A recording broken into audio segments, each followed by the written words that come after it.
Prototyping. This is one of the best parts of the project because this is an opportunity where you can actually prove your ideas work, try them out, and kind of like imagine if the idea is a chunk of clay, you're like molding that idea, you build it, and you try it out, and you keep molding and finessing that idea to then make it into something that works and is appropriate. So with this step of prototyping, I want you to understand if your idea does not work, so you got these ideas and you're going to try it out, it doesn't work, that's okay. The point of prototyping is to kind of keep modifying to get to the point that you do get it to turn into something that you are looking for. And even sometimes what happens when we prototype, we might start with an idea and then it completely evolves into something different and probably better. And that's perfectly okay. That's part of this design process. When we go into prototyping though, it's important that we kind of think about, well, what is it that we're trying to learn from making these prototypes or these proof of concepts. And a big point of prototyping is for you to prove your ideas. Prove your ideas work or prove which ones don't work. And like I said, then you'll probably get new ideas by going through this process. So kind of like of course, this big question here, does the main concept work? If your concept is, I want to pull a slingshot back and shoot a ball at pins, does that main concept work? Is it fun? Which design ideas are best? So again, the slingshot thing, maybe you have 3 different ways of how the slingshot's going to mount to the base. Maybe you try out all 3 ideas, and then it helps you figure out which idea is best. And then what ideas work, what ideas don't work. And then there's all kinds of different things. Idea could be as simple as like what rules of your game work, what rules don't work. It could also include like, okay, the base, ideas about the base, ideas about walls, just endless amounts of stuff here. One challenge I would have for you is to define at least 3 main things that your prototyping will answer. 3 main things that you're looking to answer through trying out and making some of these models. For example, if I'm making an upscaled, larger version of Kerplunk, here might be 3 things that I would definitely want to learn by making that prototype.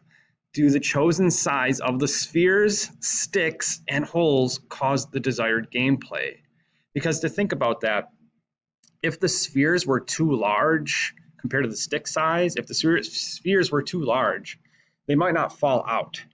And then if none of them are falling out, then that's not going to be very fun. If the spheres were too small and you're pulling the sticks out, if the spheres are too small, then probably they're not even going to stay in, or too many will fall out, and that could cause like a frustration. So that's like something that would be prototyped is testing that balance of the size of the sphere compared to the stick, and then the hole that the stick would go in, and then just kind of testing all that out to determine like what's the appropriate balance so the appropriate amount falls. Another thing to test out could be how many spheres and sticks are needed to cause the desired gameplay.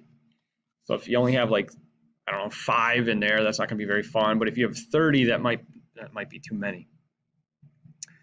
And then like the idea of one thing that happens with Kerplunk, you pull the stick out, the sphere falls, and let's say you make a full-scale version, you're playing on a table, you don't want the sphere bouncing and like just going away really far, becoming a mess kind of thing. So maybe the people, they generated an idea of how to contain the spheres. Maybe their idea was to put rubber bands around the base and you can just stick your hand in there and grab them out. So like that's, for example, something that they would test. So that's specific examples for that game Kerplunk. Here are some example questions you can kind of use and help you understand here. So of course, is the game's concept actually fun? That's something that every single group should be testing. Does the concept actually work? That's related to this. If it's too complicated or too complex to make work, or it's very inconsistent, then that concept maybe we got to simplify that a little bit. Quantities, like maybe one thing to prototype is how many of something is needed. Maybe the sizing of certain things. What's the sizing of each part? The size of the character, the slingshot, the target, the quantity of the targets, where they're located, all that kind of stuff. The gameplay, is it overall appropriate? Is it too easy, too difficult? Is it boring? Is there not enough skill? Is it just random? How could it be more appropriate? How can we change the rules? That's something as you as a designer, you got to come up with for when we're designing games. What, like the rules, got to think through, try different rules, try different quantities, try different start conditions, try different win conditions, and see. And then there's just some specific stuff. Like if you're doing like pucks, does this puck slide good enough? If you're doing magnets, are the magnets strong enough? Are they too strong? So these are just, this is just a list, and this lesson here is to guide you through some of your thinking to help you try and define what are the main things that you want to learn from your prototyping. And of course, one of the big goals of us prototyping is when we're making that stuff is to just continually keep evolving our idea into creating something even better.